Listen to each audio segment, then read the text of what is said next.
All right, Blazor fans, welcome to day 3 of dotnet Conf.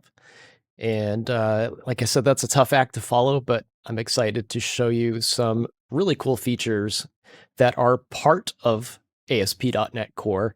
And we're going to talk about integrating existing Blazor applications with .NET Web Apps, or integrating Blazor with existing .NET Web Apps. I'm Ed Charbonneau. I'm a principal developer advocate at Progress Software. I work on a product you might know about called Teller UI for Blazor. You might see a little bit of that in my demos today. First, let's start off by talking about the ASP.NET Core UI architecture. And one thing that I want to try to communicate to everybody is how you can choose your type of UI framework when you build ASP.NET Core applications. And I'm going to break this down a few different ways. I'm a very visual person, so I want to kind of make sure that I communicate this very clearly, because you can use Razor views with ASP.NET Core MVC. You can use Razor Pages. You can use RazorComponents. And you could also go headless with ASP.NET Core and just use a web API with your favorite JavaScript front end.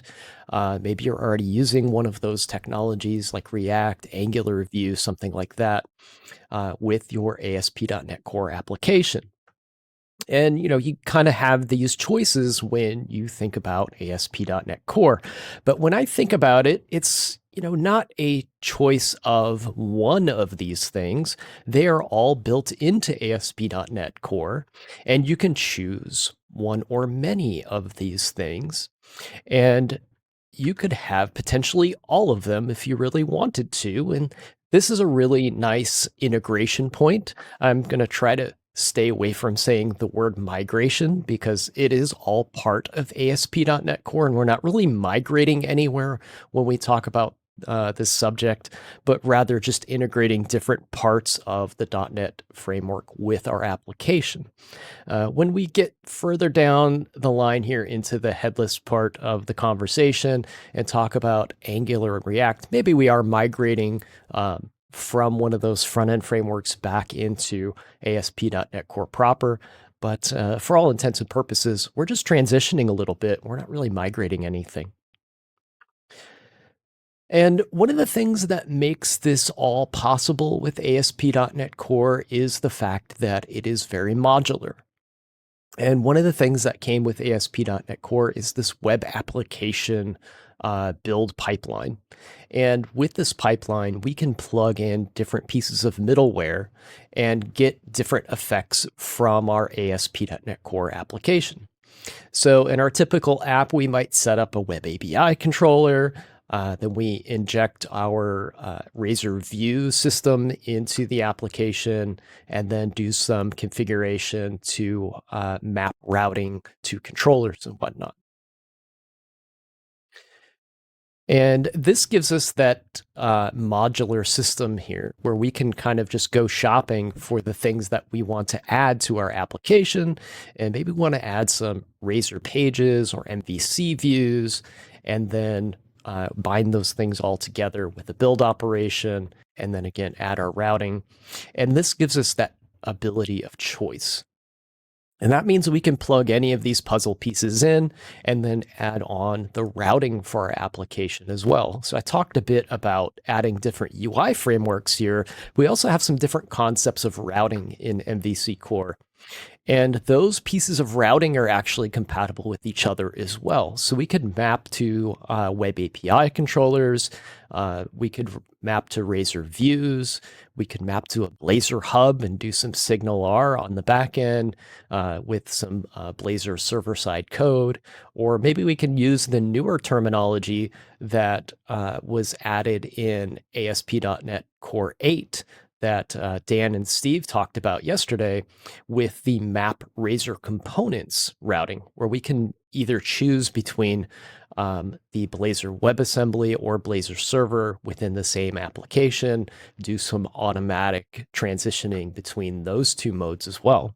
So all of this is capable of being plugged and played into an ASP.NET Core application. And if you want to modernize your application with RazorComponents, which is essentially Blazor, it's the component model for Blazor, it will give you some of the benefits of building full stack ASP.NET Core applications with little or no JavaScript. I feel like RazorComponents always enhance my productivity. They have excellent data binding, intuitive templating, and then you have these new options with ASP.NET Core 8 to do static server rendering, just spitting out HTML from your Razor components, getting that interactive server technology in there with SignalR, and doing server-side Blazor, or choosing the client-side interactivity with WebAssembly, which means you can write your components to do interactive bits with just C# and no JavaScript. So this is one of the reasons you might want to modernize your application, your existing ASP.NET Core application with RazorComponents and Blazor. So you get all of these things that help you not only build apps that have flexibility, but make you extremely productive in the process. One of the things that allows us to integrate these views together is going to be the component tag helper. The component tag helper is a way to render a Razor component or Blazor from a Razor view, whether it's a Razor page or an MVC view. And the syntax for that component tag helper is on screen here. And we have the component tag helper. We set the type, which is going to be the Razor component class that we want to target. And then we can even pass in some model parameters here along with the render mode that we would like to choose. We can do static server rendering, server pre-rendered, or WebAssembly on the client. And this is equivalent to just calling our component as we would in Razor code. So I've got a demo application that I took and I used this technology to slowly upgrade. And I want to show you how that process works, because I think this is something that a lot of folks out there can use if they have existing ASP.NET Core applications and they want to transition over to Blazor at a piece at a time. And I found the process to be actually pretty intuitive.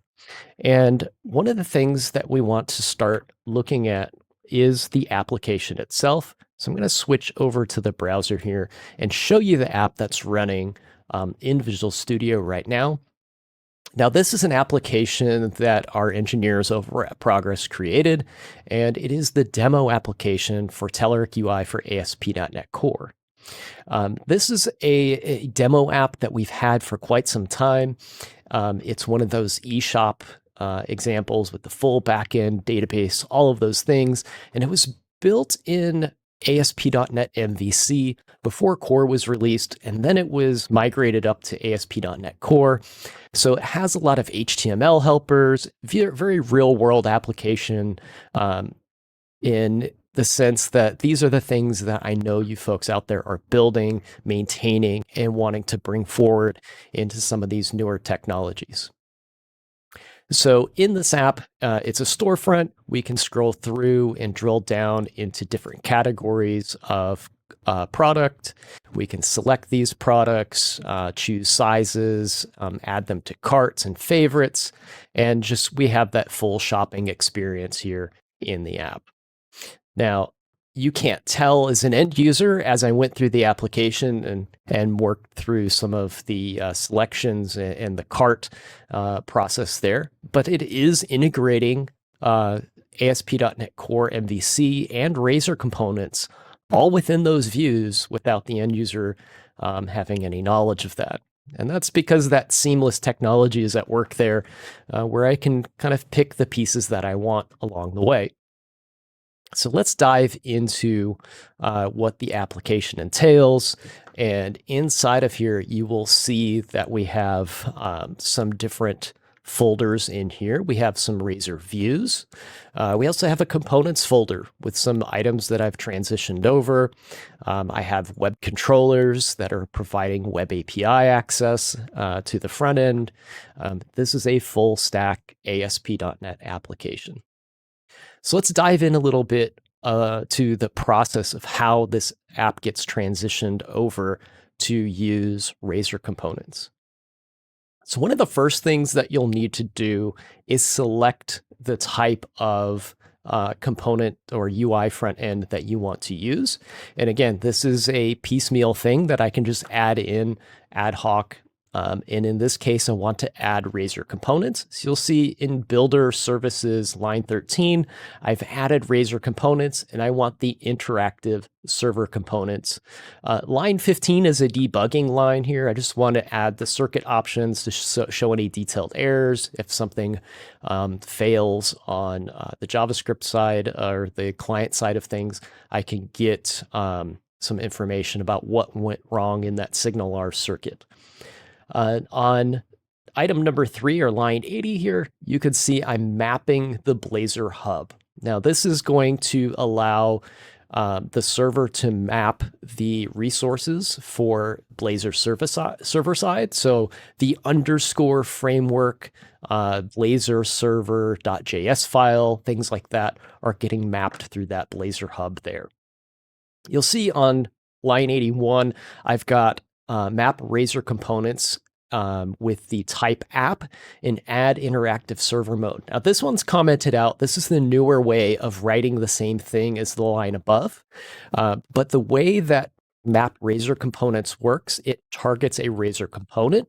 And in this case, I'm transitioning from a Razor view to RazorComponents, and I still want to use my CSHTML file in there to get the template from the application and reuse the existing look and feel of the app without having to rewrite my index page for the application. So I'm using the older version here for that purpose.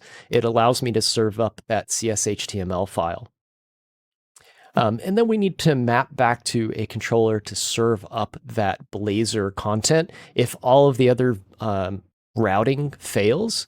And we're particularly routing for something that is a Blazor component that has routing in it. So what this does is it lets me navigate to a page that is completely a Razor component itself with Razor component routing. So in the example of this application, almost everything in here that you see, if I navigate over to the bikes homepage here, or even a detail page like this one, this is all routing through ASP.NET MVC and serving up a view. However, if I click on About, this page has been completely transitioned over because it doesn't really have any interactivity. It was a simple thing that I could just migrate over or transition over into Blazor and serve statically from a route in Blazor. So this page is 100% Blazor. Next up, we'll take a look at how we add in the Blazor resources so that our application can serve Blazor correctly. First thing we want to do is add that base reference. So all of the URLs that come out of that map Blazor hub know where to find resources. Another thing that we want to add is a component tag helper. This is the first component tag helper you're going to see being used here. And this is our head outlet. And this lets any Razor components that we use in our application right to the head of our application. And then, of course, our blazor.server.js script at the bottom. And that's in our layout CSHTML file. Next up, we want to add our Blazor routing to the application. So I'm going to add a routes.razor component and add the Blazor router here. After that, I want to add a host CSHTML file, and that's going to point to that router. So when our application loads, that host CSHTML will get served by our home controller, and then it points to the router, and then the route can find any of the components that are routed through Blazor's routing system. I'm going to add an imports.razor file to the application as well. So any Razor components that I have that global using statement and bring all of the things I'm going to use in this app into scope. Making some note here that the application is actually using Telerik UI for Blazor and Telerik UI for ASP.NET Core. All of those are supporting ASP.NET 8 on day 1. So we're really happy about that. And this application shows it all running live in the browser. And of course, the home controller is now pointing to that host file that has the routing information in it. So I could route to that about page that I just showed you a moment ago. So all of these things are allowing me to add Blazor piece by piece. So now what I want to do next is start to transition in some of those Razor components. And one of the things I looked at in this application was this chunk of code here that is pretty much all HTML. There's a little bit of Razor code in there. So what I can do with this, I can actually just copy this chunk of code out and build out a Razor component with it. And a lot of the code here actually just transfers one for one because it's already using Razor. So some of the things like the action, URL action in here get rewritten a little bit, but a lot of it's HTML and a little bit of Razor. So those things can transition over pretty easily. And what I ended up with is this tile navigation container. And in the application, you can see this component in the category container here. These are all being served from Blazor now as I transitioned that piece of HTML into a Razor component called the tile navigation container, built some subcomponents out of it. So everything's nice and tidy and easy to find inside of my application's code. That's one of the things that I really like about Blazor is I can build these components out and it makes things really easy to find. In previous versions of or other frameworks that we've used in ASP.NET, such as Razor HTML helpers, tag helpers, those things aren't as easy to build, in my opinion, as components are in Blazor. That's one of the reasons I like transitioning these things into Blazor and modernizing my app. But as you can see in this view here, we are using both of those technologies in the same view. I've got a Telerik breadcrumb component that's being used in this view, along with my accessory navigation component that I built with Blazor. And the same for this view of a page here. You can see that we're serving up an entire Razor view here. And the Razor view is using my existing layout that's written in a Razor view or a CSHTML file, and it provides the heading, the footing, the entire shell of the application. Yet inside of that shell, I have a Razor component that is displaying a nice navigation element. And we're going to continue with this methodology throughout pieces of the application that I want to transition. So next I'm going to get to a detail view here. And you'll see that I'm landing on a details page that is outlined by a CSHTML Razor view. And inside of this Razor view, I've rewritten the detail componentry. And in here, I've got several components that make up this view. I've got a rating component, an image placeholder, and then a model that describes all of the various properties of the item in the shop that I want to buy. And there's also an add to cart and add to favorites component here as well.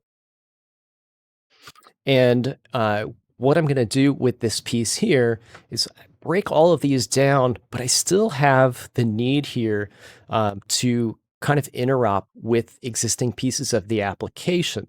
So one of the interesting parts to this, I'm going to jump over to my code, is I have a add to cart button inside of that view. So I'm going to dig down into my details components here. And inside of details on the right-hand side, I have a couple of buttons, and these are Telerik buttons. They're a nice themed button that's consistent with the theme of the application. One thing to note here is that all of the Telerik UI, whether it's Blazor, ASP.NET Core, etc., they all use one theme. So I only have to add one theme to the application, and all of my components theme with that CSS file. So that's nice. So I've got my two Telerik components in here, and these are Razor components. But what I want to do with this is when I dig into the detail view, I want to add to cart. And if you notice, as I click the add to cart button, that up in the right-hand corner here, I'm actually affecting the state of this page as I click that button. So I have a Razor component here that is now interacting with a Razor view up here. And these things use two completely different technologies to talk to one another. So one of the things that you might find yourself doing when you're transitioning an application like this is I'm actually taking the onClick event here and I am mapping that onClick event to an existing piece of JavaScript that was already written for the application. So it's already there. I might as well leverage it and just call an invoke async. And I've got a little bit of code here that I'm calling my Blazor shim, which basically just forwards that call to the existing JavaScript that is in the application already, which is responsible for adding the item to the cart. So that way I don't have to rewrite the entire state management system for the application. That's already been built in JavaScript. And all I want to do is kind of update the UI to use this new component architecture. And later on, when I transition a lot more of the application over and I'm ready to just do a full rewrite, I can go ahead and replace this JavaScript portion with some C# code. But until then, I'm just going to go ahead and just use what's already there. That's one great thing about Java or the Blazor architectures. I have that JavaScript interrupt there, and I can just go ahead and make that call. So if I jump over into my www root folder, you will see inside of the details page here, at the top of the page, I have my little Blazor shim right there. That just brings the JavaScript that I want to call into a namespace where the JavaScript interop can access it. And I just have my methods that I want to call here. Several of these are interacting with the detail view here. In this application, when you select a size, it generates a permalink up here at the top. So you'll see a full page refresh there, and that might not feel very Blazor to you. But what's happening here is I'm integrating with some existing architecture that I have. So I'm just calling out the JavaScript and letting the page function as it normally did, but I'm doing it with RazorComponents instead of Razor views. So that's kind of the transition process that you might use if you're taking an ASP.NET Core application that's already using Razor Pages or Razor Views. You're going to plug in those pieces that you want into your build pipeline, and then take your Razor components, your tag helper, your Razor component tag helper, add that in, break down different pieces into Razor components, and kind of slowly transition that app into a full Blazor application.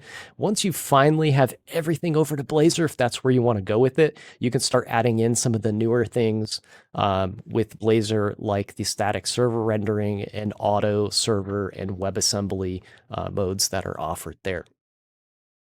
Now, if you have an application that is using the let's pull the diagram back up here again. If you're using it kind of in a headless mode, and you're using a JavaScript framework on the front end, so you have a web API and you're using something like React or Angular, no problem. You can continue with the same type of methodology with something called Blazor Custom Elements. Blazor Custom Elements, as long as you're serving your application with ASP.NET Core, you can tell your program CS file to export your Razor components into a web component. Web components are a custom element that is a web standard technology, and it follows the convention that you see here on the right-hand side. So you would take your component from Blazor, export that component to a namespace like this, and inside of your application, it becomes an HTML element that you can just call on. And behind the scenes, it will render out a Razor component and use Blazor resources, such as server-side Blazor or Blazor WebAssembly, to render the actual component into the application. So one thing I like about this is it's all web standard technologies. And another thing I like is that you can mix it with React, Angular, or any front-end system because it is a web standard technology. The only caveat here is you need Blazor on the back end to make sure you're serving up the resources for Blazor server or Blazor WebAssembly to be there and be interactive. So in this example, I have a Blazor React application.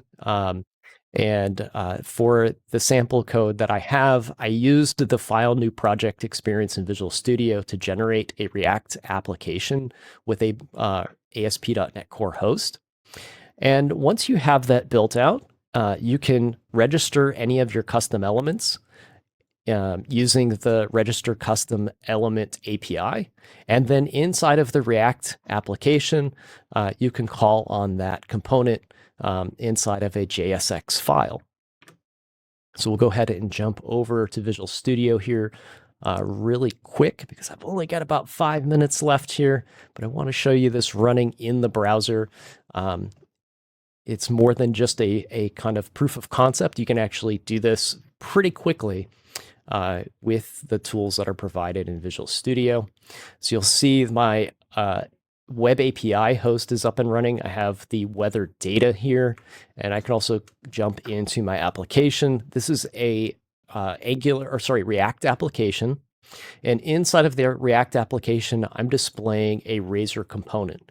So if I look at my app JSX code here, I have my Blazor forecast component.